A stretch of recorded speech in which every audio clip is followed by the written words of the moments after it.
శంకుస్థాపనలు చేసిన 2 పనులకి, ఒకటేమో సికింద్రాబాద్ ప్యారడైజ్ నుంచి మరి సుచిత్ర వరకు, ఇంకోటేమో ప్యాట్నీ నుండి షామీర్పేట్ తూముకుంట వరకు. ఆ పనుల ఏంటి, ఎక్కడుంది ఆ పనులు, ఎక్కడ పోయినాయి?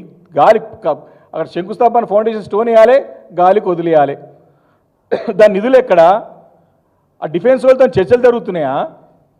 ఆ కంటోన్మెంట్ ల్యాండ్స్తో రోడ్ల ప్రాబ్లం ఉన్నది, క్లియరెన్స్ ఇస్తున్నారా?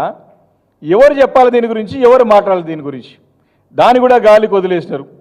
ఈ రకంగా చాలా అంటే చాలా పనులు హైదరాబాద్ నగరంలో, అన్ని పనులన్నిటి కూడా ఎక్కడెక్కడ, ఇటు మెట్రోనే కాదు, ఇటు జిహెచ్ఎంసీ కానివ్వండి, మెట్రో రైల్ పనులు కూడా అరకొరగా జరుగుతూ ఉన్నాయి.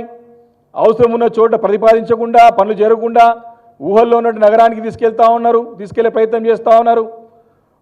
ఇటు జలమండిలో పనులు జరుగుతలేవు, శుంకిశాలలో కూడిపోతే అది మొత్తం ప్రాజెక్ట్ కూలిపోతే దాని పనులు జరిగితే దాని డే టు డే దాన్ని పరిశీలి చేసేవాళ్ళు లేరు, దాన్ని ఫాలోఅప్ చేసేవాళ్ళు లేరు.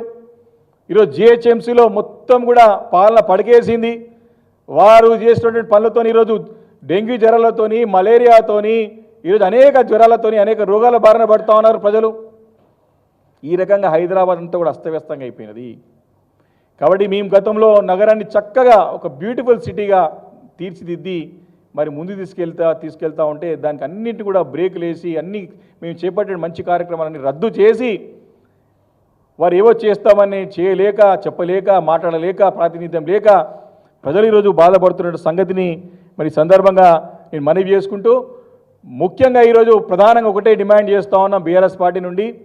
ఏదైతే గతంలో కేసీఆర్ గారు ప్రతిపాదించి పనులు చేయాలని చెప్పుకొని ఆల్రెడీ కన్సల్టెన్సీని అపాయింట్ చేసి నిధులు కూడా ఖచ్చితంగా దానికి సేకరించి చేయాలన్నటువంటి పనులు ఏవైతున్నాయో, నార్త్ సిటీకి మన సికింద్రాబాద్ నుండి బోయిన్పల్లి పైనుంచి మన సుచిత్ర కండ్లకోయ వరకు ఆ ఒక్క మెట్రో రైల్ని ఇమీడియట్గా ప్రతిపాదనలో పెట్టాలా, ఆ పనులు చేయాలా, షామీర్పేట్ కూడా కనెక్టివిటీ పెట్టాలని చెప్పేసి ఈరోజు బీఆర్ఎస్ పార్టీ డిమాండ్ చేస్తూ ఉంది.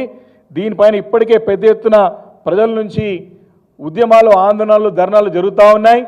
దాన్ని తప్పకుండా బీఆర్ఎస్ పార్టీ కూడా అండగా ఉండి కేసీఆర్ గారు తీసుకున్న నిర్ణయం అవుతున్నదో ఖచ్చితంగా ప్రాంతానికి మెట్రో రైలు రావాలని చెప్పి దాన్ని ఖచ్చితంగా అమలు చేసే వరకు కూడా బీఆర్ఎస్ పార్టీ ప్రజల పక్షాన పోరాటం చేస్తుందని చెప్పేసి కూడా ఈ సందర్భంగా నేను కాంగ్రెస్ ప్రభుత్వాన్ని, ముఖ్యమంత్రి గారిని హెచ్చరిస్తా ఉన్నాను.